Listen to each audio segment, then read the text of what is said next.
Now shifting gears, India is on course to take pole position as the fastest growing major economy in the world, beating out China. And as our Kim Ji-yeon explains, the rapid growth pace is not just coming on the back of the country's reform drive, but also slowing growth in China.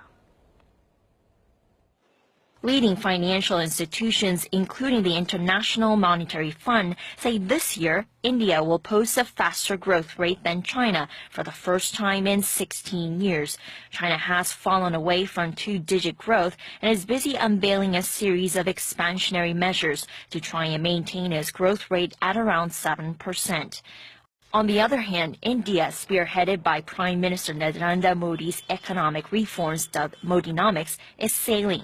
The IMF projects India's growth rate to reach 7.5% this year, thanks largely to an anti-corruption drive and measures that aim to attract investment to the country's manufacturing and infrastructure sectors.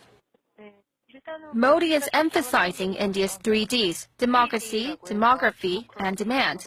Like China, India is one of the most populous nations in the world with a large youth demographic.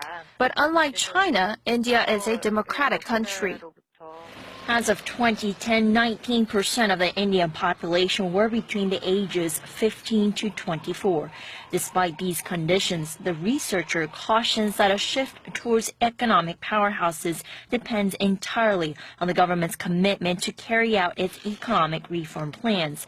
For now, it seems that the Indian central government is super motivated.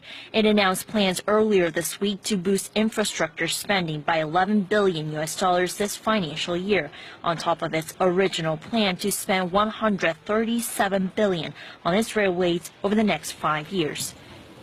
Kim Ji-yeon, Arirang News.